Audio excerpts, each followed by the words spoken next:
السلام عليكم ورحمة الله تعالى وبركاته. meel waa joogtaan kusoo dhawaada channelka aan top.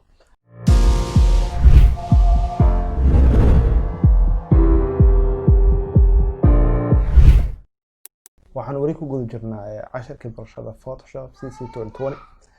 marka qaybtan yar waxaan ku sharxi doonaa interface-ka ama workspace-ka Photoshop uu leeyahay ayaan ku sharxi doonaa insha Allah. marka aan bilaabno Photoshop markaa furtid insha Allah waa furi doonaa qaybtan kore oo jeedid waxaa lagu magacaabaa menus-ka ama menu bar ayaa lagu magacaabaa. marka qaybta sare waxaa lagu magacaabaa menu, waa menu meel walba ka helaysa maxaa loo yaqaanaa shay walba oo baanta meesha uu aad leeyahay bayaan home ka ahaa leeyahay edit ka ahaa lahaa view wadu ahaa lahaa qaybta dhan waxaa lagu magacaabaa menu. sidoo kale waxaa jira qayb kale dhinac bidix ka qaban doonto, qaybtan waxaa lagu magacaabaa toolbox ayaa lagu magacaabaa. waxaad ka heli doontaana maxaa loo yaqaanaa dhammaan toolashay ugu baahan xagga Photoshop-ka, haday ahaa leeyahay qalinka wax ku qor leeyahay, haday ahaa leeyahay maxaa la tirtirihii wax ku qor leeyahay, haday ahaa tooliski wax lagu jarjar lahaa, dhammaan waxaad ka heli doontaa insha Allah qaybtan lagu magacaabo toolbox-ka.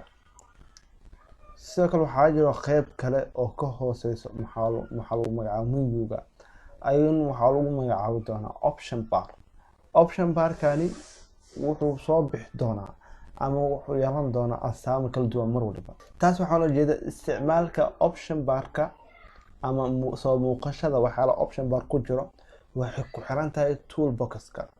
taas waxaa loo jeedaa toolska aad isticmaashid, toolskaasi aad isticmaalaysid property-ga ama maxaa loo yaqaan option bar-ka ay leeyihiin halkan kusoo noqon doona. haddii aan move tool-ka aan doorto option bar-kan wuxuu yeelan doonaa astaamaha move tool-kan ka heli doona. haddii oo maxaa eraser-ka aan doorto option bar-kan wuxuu yeelan doonaa ama kasoo bixi doonaa maxaa lagu magacaabo qaybta eraser-kii waxyaalaha ku hoos joognaa. marka waxaa laga yaabaa badanaa inaan ku wareertaan sidan. marka waxaan tagi doonaa Photoshop-keena ayaga ayaan soo furan doonaa insha Allah dhib malaha.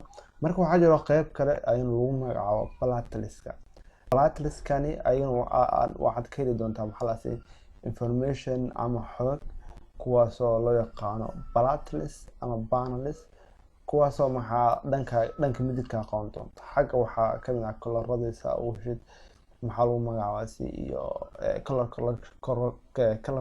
correction-kii iyo dhammaan wixii color iyo tabs iyo. marka qaybtan ayaan waxaa lagu magacaabaa playlist. marka waxaan soo kacsan doonaa Photoshop-keena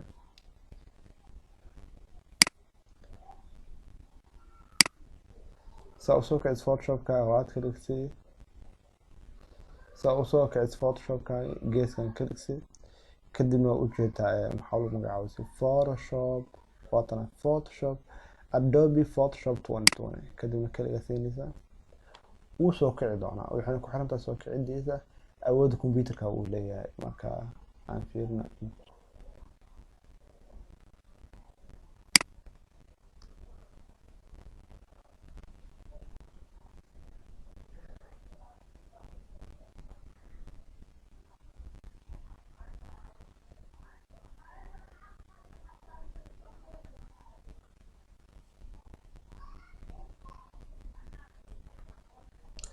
waatana Photoshop-keen waa noo soo kacay.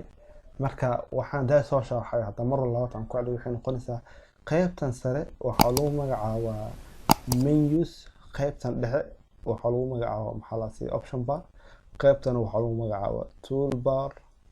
sidoo kale qaybtan halkaani kana uu soo bixisay hadaan soo weynayo qaybtan waxaa lagu magacaabaa asna playlist.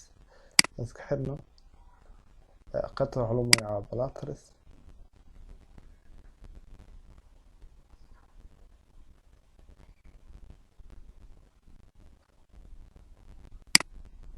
okay qaybtan waxaa lagu magacaabo doonaa playlist. marka hadaa waxaan dhahay maxaa la option bar-kani ama option maxaa la box-kani ayada waxay ku xiran tahay dhahay macna qaabka ay soo muuqan doonto tool bar-ka. macna waxaa loo jeedaa hadii tool aan doorto meena kamid ah waa u jeedaa isbedel ku dhacay meeshan option bar-ka. marka option bar-ka waxay ku xiran tahay toolka aad dooratid.